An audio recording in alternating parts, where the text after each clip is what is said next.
नमस्कार, स्वागत है आप सभी का न्यूज इंडिया पर। आपके साथ मैं हूं आंचल कादियान। चलिए बुलेटिन की शुरुआत करेंगे इस वक्त की बड़ी खबर के साथ। उत्तराखंड कैबिनेट की बैठक खत्म हो चुकी है। लोकसभा चुनाव के बाद कैबिनेट की पहली बैठक हुई है जो कि खत्म हो चुकी है। तो उत्तराखंड कैबिनेट की बेहद ही महत्वपूर्ण बैठक खत्म हो चुकी है। पहली बैठक हुई है लोकसभा चुनाव के रिजल्ट सामने आने के बाद। बैठक में 12 प्रस्ताव पर चर्चा की गई है। मिनिस्ट्रियल कर्मियों की नियमावली को मंजूरी मिली है। साथ ही साथ बता दें कि लोकसभा चुनाव के बाद धामी सरकार की पहली कैबिनेट बैठक राज्य सचिवालय में हुई है। मुख्यमंत्री की अध्यक्षता में होने वाली कैबिनेट में शहरी विकास, आवास, वित्त, राजस्व, कार्मिक नियोजन, उच्च शिक्षा समेत कई अन्य विभागों से संबंधित बैठक में चर्चा हुई है। कई प्रस्ताव पर भी मोहर लगी है। कुल 12 प्रस्ताव बताए जा रहे हैं जिन्हें लेकर के बैठक में चर्चा हुई और मोहर लगी है। बैठक में उत्तराखंड एकीकृत महानगर परिवहन प्राधिकरण विधेयक 2024 को कैबिनेट की मंजूरी मिली है। तो ये बड़ी अपडेट इस वक्त आपको बता रहे हैं। उत्तराखंड कैबिनेट की बैठक खत्म हो चुकी है। लोकसभा चुनाव के बाद ये पहली बैठक हुई है और बैठक में 12 प्रस्ताव पर अहम चर्चा हुई है। बेहद ही महत्वपूर्ण ये 12 के 12 प्रस्ताव जिन पर आज कैबिनेट की बैठक में चर्चा हुई है। कई प्रस्ताव को मंजूरी मिली है। मिनिस्ट्रियल कर्मियों की नियमावली को मंजूरी मिली है।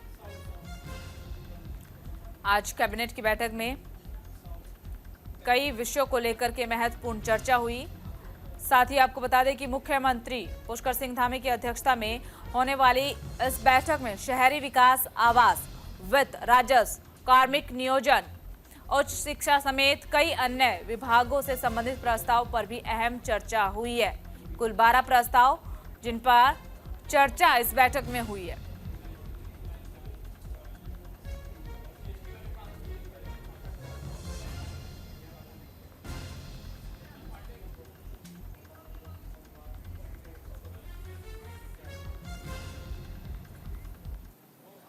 तो देखिए, उत्तराखंड में आज कैबिनेट की अहम बैठक हुई है। बैठक में प्रस्ताव क्या क्या रखे गए वो आपको बता देते हैं। आवास विभाग के कई प्राधिकरण में नियमावली को मंजूरी मिली है। इसके अलावा वित्त कर्मियों की ट्रेनिंग अलग अलग चरणों में होगी, इसे लेकर भी चर्चा हुई है। कर्मचारियों को एक्सीडेंटल बीमा 30 लाख करोड़ तक मिलेगा, इस बात पर भी आज चर्चा हुई है। साथ ही पर्यटन नीति 2018 में मिलेगी 10 साल तक लाभ।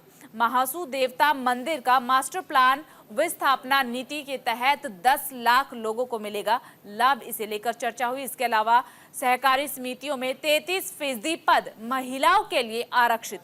इसके अलावा अगर जिक्र किया जाए तो परिवार न्यायालय का क्षेत्रीय सम्मेलन में 1 करोड़ खर्च को लेकर के चर्चा की गई है। खाद्य विश्लेषण शाखा में 13 पद सृजन को मंजूरी मिली है। अब एफडीआई का जिक्र कर लेते हैं तो आपको बता दें कि एफडीआई में 8 पद आउटसोर्सिंग से भरने की मंजूरी भी मिल गई है कि जो 8 पद है वो आउटसोर्सिंग के जरिए भरे जाएंगे। तो तमाम प्रस्ताव आज की बैठक में रखे गए हैं। कुल 12 प्रस्ताव रखे गए जिनमें लेकर के कई प्रस्ताव को मंजूरी मिली, कई प्रस्ताव पर अहम चर्चा हुई है। ग्राफिक्स के जरिए आपको बता रहे हैं कि कौन कौन से आज प्रस्ताव जिनमें बैठक में चर्चा हुई और इन प्रस्ताव पर मोहर लग गई है। तो देखिए, सहकारी समिति में 33% जो पद है वो महिलाओं के लिए आरक्षित करने पर भी आज चर्चा हुई है, मंजूरी मिली। इसके अलावा खाद्य विश्लेषण शाखा में 13 पद सृजन को मंजूरी मिल गई है। एफटीआई में 8 पद आउटसोर्सिंग से भरने को लेकर मंजूरी मिली है। चलिए, ज्यादा जानकारी के लिए अब ग्राउंड जीरो का रुख कर लेते हैं। ग्राउंड जीरो से सहयोगी अनुज अवस्थी जुड़े हुए हैं। अनुज, आज कैबिनेट की बैठक हुई, बैठक खत्म हो चुकी है। कुल 12 प्रस्ताव को लेकर के चर्चा हुई, कितनी अहम रही है बैठक? बिल्कुल आंचल, मुख्यमंत्री पुष्कर सिंह धामी की बैठक लगभग 1-1:30 बजे के आसपास की शुरुआत हुई और करीब 4 बजे के आसपास कैबिनेट की बैठक खत्म हुई। इस कैबिनेट बैठक में करीब 12 प्रस्तावों पर मुहर लगी, जिसमें एडमिनिस्ट्रेशन की अगर बात करें तो उसमें भी मिनिस्ट्रियल विस्थापन समिति में जो है बदलाव करने की फैसला लिया गया। इसके अलावा अगर बात करें सहकारी समिति, जिसमें 33% महिलाओं के लिए आरक्षण सीटों देने के लिए कैबिनेट ने फैसला लिया। इसके अलावा अगर बात करें राजस्व हो, वित्त हो या एफडीआई हो, इन सभी तमाम डिपार्टमेंट, क्योंकि लोकसभा चुनाव जैसे ही हुए उसके बाद मुख्यमंत्री पुष्कर सिंह धामी ने यह आदेश दिया कि जितने भी सरकारी विभाग है उसमें कितने पद रिक्त हैं, उन पदों की लिस्ट बनाई जाए और उन नियमावली को में संशोधन किया जाए। अगर कहीं पे कोई नियमावली है तो उसको संशोधित करके वो पद सृजित किए जाए। और ये पद अब निकाले गए हैं, एफडीआई हो, वित्त विभाग हो, सहकारी समिति हो, ये तमाम जो बड़े बड़े डिपार्टमेंट है, अभी और भी डिपार्टमेंट है, अभी खाद्य विभाग में भी वैकेंसियां निकली हुई हैं। अगर बात करें खेल और शिक्षा की तो इसमें भी जो है वैकेंसियां निकाली जा रही है। तो जितने भी पद सृजित है उन पदों को निकाला जा रहा है कि जो उत्तराखंड के बेरोजगार युवा है वो उसमें जो है अप्लाई कर सकते हैं। ठीक है अनुज, देखिए वैकेंसियां निकाली जा रही है, जैसा कि आप जिक्र कर रही हैं, वैकेंसियां निकाली जा रही है, चर्चा बैठक में हो चुकी है, मंजूरी मिल चुकी है। कब तक इन पदों पर भर्ती कर ली जाएगी? बिल्कुल आंचल, चूंकि आज कैबिनेट से फैसला लिया गया है और इसके बाद जितने भी पद है वो सृजित किए जाएंगे, अलग अलग योग्यता के आधार पर अलग अलग पद सृजित किए जाएंगे। उसके बाद राज्यपाल से मंजूरी मिलेगी, राज्यपाल की मंजूरी के बाद इस पे जो है एक विज्ञापन निकाल दिया जाएगा कि इन पदों पे भर्तियां निकाली जाएंगी, चाहे वो यूके ट्रिपल एससी के थ्रू हो या डायरेक्ट परीक्षा या डायरेक्ट इंटरव्यू के थ्रू हो। ये तमाम मुश्किल से 1 से 1.5 महीने के अंतराल में ये सारे पद विज्ञापन के माध्यम से ये निकाल दिए जाएंगे और इसमें जो उत्तराखंड के बेरोजगार युवा हैं वो इसमें अप्लाई कर सकते हैं। तो चाहे वो यूके ट्रिपल एस जिसमें परीक्षा करानी होगी वो यूके ट्रिपल एससी के थ्रू उसमें परीक्षा कराई जाएगी, और जिसमें परीक्षा नहीं करानी होगी वो डायरेक्ट इंटरव्यू के आधार पे उनको उन पदों को सृजित किया जाएगा। इसके अलावा अगर बात करें, चूंकि बद्रीनाथ और केदारनाथ का मास्टर प्लान लगातार चल रहा था, केदारनाथ में भी काम चल रहा है और बद्री विशाल में भी काम चल रहा है मास्टर प्लान के तहत, तो अब महासू देवता वहां पर भी मास्टर प्लान किया जाएगा। वहां के जो लोग हैं, जो जमीनें हैं, जिनकी जमीन ली जाएगी उनको 10 से 12 लाख का मुआवजा दिया जाएगा, या वहां पे अगर जमीन नहीं मिलती है तो सरकार अपनी तरफ से जमीन देगी वहां मास्टर प्लान बनाने को लेकर के। क्योंकि महासू देवता उत्तराखंड के लिए बहुत ऐतिहासिक है और दूर दूर से टूरिस्ट वहां पे आते हैं। तो सरकार का ये फैसला है कि वहां पे भी मास्टर प्लान के तहत एक बड़ा और भव्य और दिव्य चीजें वहां पे मंदिर बनाया जाए, जिससे टूरिस्ट उत्तराखंड आ सके और वहां पे जा सके, एक टूरिस्ट हब बन सके महासू देवता। तो ये 12 फैसले कैबिनेट में लिए गए आंचल, और मुख्यमंत्री पुष्कर सिंह धामी समेत तमाम कैबिनेट के जो मंत्री थे, कैबिनेट मंत्री सतपाल महाराज हो, सुबोध उनियाल हो, रेखा आर्या हो। ठीक है अनुज, यानी कि आज की कैबिनेट की बैठक बेहद अहम रही और कई अहम मुद्दों को लेकर के यहाँ पर चर्चा की गई और कई अहम मुद्दों पर मुहर भी लगी है। अनुज, आप हमारे साथ बने रहिएगा, आगे भी आपसे जानकारी लेंगे। इस बीच एक और खबर का रुख करते हुए पूर्व केंद्रीय मंत्री और मध्य प्रदेश की पूर्व मुख्यमंत्री उमा भारती ने ओखला कांड ब्लॉक के बृहस्पति देवगुरु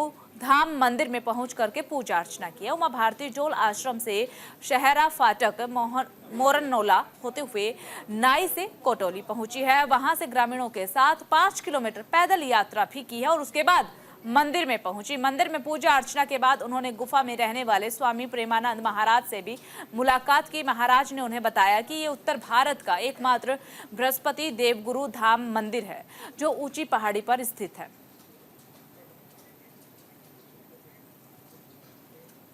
और चलिए इस बीच एक और बड़ी खबर का रुख करते हुए कांवड़ यात्रा को लेकर के हरिद्वार पुलिस प्रशासन तैयार है। एसएसपी ने महत्वपूर्ण स्थलों का निरीक्षण किया है। कांवड़ पटरी मार्ग का भी ध्यान रखा गया है, विशेष ध्यान रखा गया है। आपको बता दें कि 22 जुलाई से शुरू होगी कांवड़ यात्रा, जिसे लेकर के तमाम तैयारियां कर ली गई है, निरीक्षण किया गया है, कांवड़ पटरी का विशेष ध्यान रखा गया है। 22 जुलाई से यह यात्रा जो है वो शुरू होने वाली है। गंगा जल के लिए हरिद्वार पहुंचेंगे शिव भक्त। तो कांवड़ यात्रा के आरंभ में अब 1 महीने से भी कम का समय बचा है। इसको लेकर के हरिद्वार पुलिस की तरफ से तमाम तैयारियां कर ली गई है। एसएसपी परमेंद्र सिंह डोभाल ने कांवड़ यात्रा को लेकर के महत्वपूर्ण जो स्थल है वहां खुद जाकर के निरीक्षण किया है, जायजा लिया है। इसके अलावा कांवड़ पटरी के मार्ग का विशेष ध्यान रखा गया है। पुलिस प्रशासन ने सुरक्षा व्यवस्था को मजबूत करने, यात्रा के दौरान किसी भी अप्रिय घटना से निपटने के लिए आवश्यक कदम उठाने की दिशा में काम शुरू कर दिया है। कांवड़ यात्रा के मार्ग पर पुलिस की तैनाती के साथ ही आपातकालीन सेवाओं का भी जायजा लिया गया है। एसएसपी ने कहा है कि कांवड़ यात्रियों की सुरक्षा और सुविधाओं के लिए हर संभव कोशिश की जाएगी।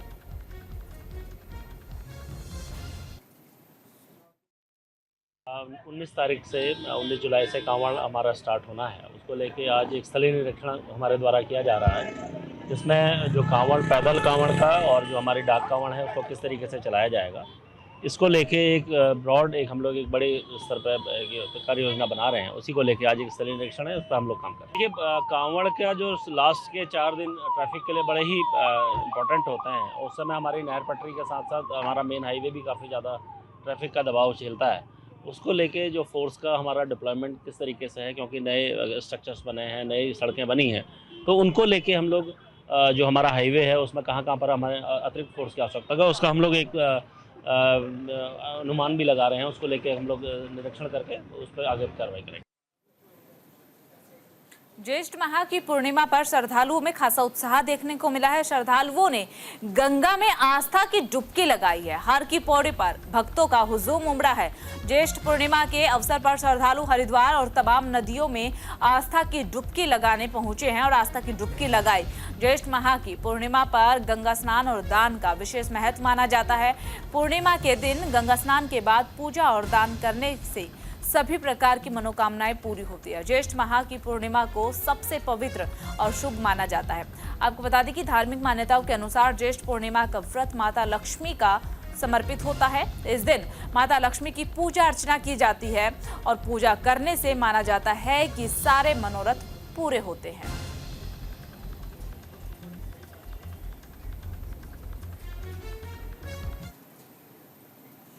तो उधर मानसून को लेकर के तैयारियां पूरी कर ली गई है। सिंचाई विभाग ने की है मानसून की तैयारियां पूरे। इस बार ज्यादा बारिश होने की संभावना जताई जा रही है। देखिए इस साल ना ज्यादा गर्मी भी देखने को मिली है और अब बारिश की भी संभावना ज्यादा ही जताई जा रही है कि इस साल बारिश भी सबसे ज्यादा होगी। बरसात का मौसम शुरू होने वाला है। ऐसे में सभी विभाग अपनी अपनी तैयारियों में जुटे हुए हैं। सिंचाई विभाग के सचिव आर राजेश कुमार ने बताया है कि सिंचाई विभाग को लेकर के एस्टीमेट जिला अधिकारियों को प्रेषित करने और साथ ही साथ वहां पर किए जा चुके हैं। जानकारी उनके साथ साझा की जा चुकी है। आपदा प्रबंधन के अंतर्गत जो भी कार्रवाई होनी है उसका एस्टीमेटम भी दे दिया गया है। सिंचाई विभाग को लेके जो एस्टीमेट्स जो डिस्ट्रिक्ट मजिस्ट्रेट को प्रेषित करने हैं विभाग द्वारा प्रेषित किए जा चुके हैं और जो एसडीएमएफ में जो आपदा प्रबंधन के अंतर्गत कार्रवाई होनी है वो भी हम लोगों ने एस्टीमेट्स प्रेषित कर दिए हैं। बाकी सचिव स्तर के जो टीएससी और ईएफसी के जो कार्रवाई होनी है, जो नाबार्ड के अंतर्गत कार्य टेकअप करना है, उस पर भी हम लोगों ने त्वरित गति से कार्रवाई करते हुए सभी में टीएससी ईएफसी कर दिया है। ज्यादा जानकारी के लिए ग्राउंड जीरो का रुख करते हुए अनुज अवस्थी लगातार हमारे साथ बने हुए हैं। अनुज, क्या कुछ जानकारी है? देखिए गर्मी भी ज्यादा देखने को मिली है, बारिश की संभावना भी यही जताई जा रही है कि इस साल बारिश सबसे ज्यादा होगी। बिल्कुल आंचल, जिस तरीके से गर्मी भीषण रिकॉर्ड तोड़ा है, 122 सालों का रिकॉर्ड उत्तराखंड में टूटा हुआ है। 40 से 45 डिग्री के आसपास पारा उत्तराखंड में चला है। तो वहीं अगर मानसून की बात करें तो जिस तरीके से मौसम विभाग और जिस तरीके से मौसम दिख रहा है उससे यही अंदाजा लगाया जा सकता है कि भारी बारिश होने की संभावना है, मानसून आने की संभावना है। तो इसको लेकर के पहले से ही सिंचाई विभाग ने एहतियात बरत रखी है। सिंचाई विभाग के सचिव डॉक्टर आर राजेश कुमार ने इस बात को बोला कि जितने भी जिलाधिकारी हैं या आपदा प्रबंधन केंद्र उनको चिट्ठी जारी कर दी गई है। किसी प्रकार की अगर कोई दिक्कत या परेशानी होगी, चूंकि आपदा जब आती है तो हर जगह लैंडस्लाइड हो, भारी बारिश के कारण पहाड़ों पे सबसे ज्यादा लैंडस्लाइड होती है, या सिंचाई विभाग के द्वारा जो मरम्मत का कार्य है वो मरम्मत का कार्य पूरा किया जाएगा। तो इसको लेकर के सारी तैयारियां पूरी कर ली गई है। मानसून को लेकर के अलर्ट भी है। जहां जहां सिंचाई विभाग के चीजें दिखाई देती है वहां उसको फुलफिल किया जाएगा। साथ ही साथ अगर बात करें, चूंकि आपदा प्रबंधन केंद्र और सिंचाई विभाग दोनों की मिली भगत से मानसून का जो अलर्ट है, या अगर बात करें आपदा के तहत, तो दोनों विभाग काम करेंगे और हमेशा अलर्ट पे रहेंगे। इसके लिए जो ग्राउंड लेवल पे जो तैयारियां थी उन तैयारियों को लगभग पूरा कर लिया गया है। अगर कहीं कोई किसी अनहोनी की आशंका होती है या कहीं लैंडस्लाइड है, एसडीआरएफ की टीमों, एनडीआरएफ की टीमों, सिंचाई विभाग की टीमों, लोक निर्माण विभाग की टीमों तो तत्काल रूप से वहां पे पहुंच सकेगी और उस मलबे को, जहां वो मलबा गिरा है या कोई किसी प्रकार की आशंका हुई है या किसी प्रकार की किसी की मृत्यु हुई है, तो उनको सबसे पहले लाभ पहुंचाया जाएगा। चलिए ठीक है। देखिए आपदा प्रबंधन की तरफ से तो पूरी तैयारियां कर ली गई है कि मानसून आ चुका है, अलर्ट जारी किया गया है, कोई भी अप्रिय घटना होती है, लैंडस्लाइड होते हैं, उसे लेकर के प्रशासन की तमाम तैयारियां।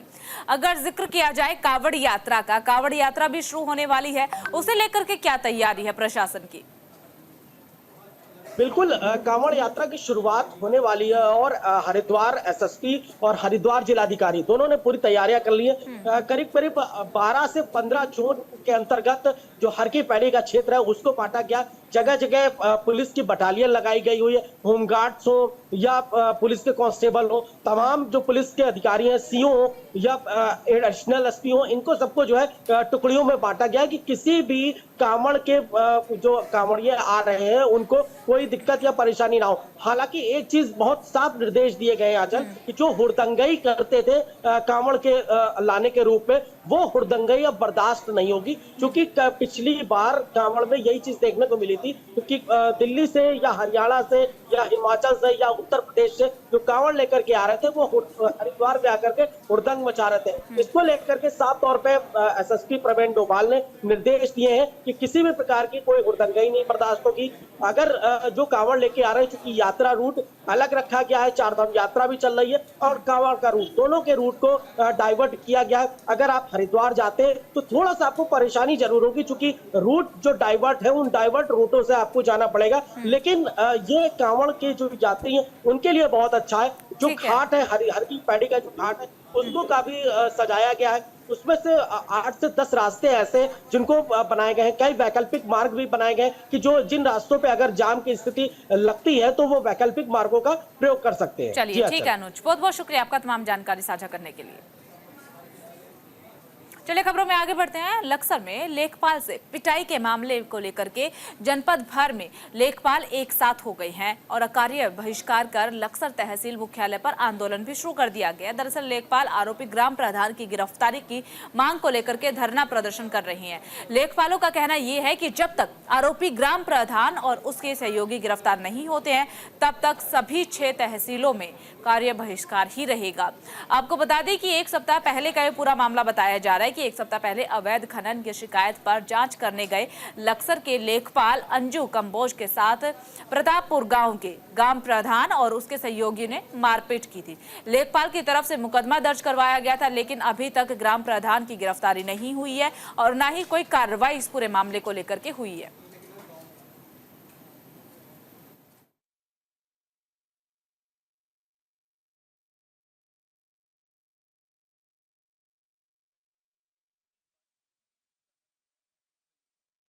आराम से बात करनी चाहिए थी। हमारे लेखपाल जो है जांच के लिए गए थे, उन्हें जांच पूरी कर देनी चाहिए थी। उन्हें अगर कुछ कहना था तो आके अपना जो है अफसरों के साथ बात करते हैं, लेकिन जिस तरह की घटना उनके द्वारा की गई है बहुत निंदनीय है।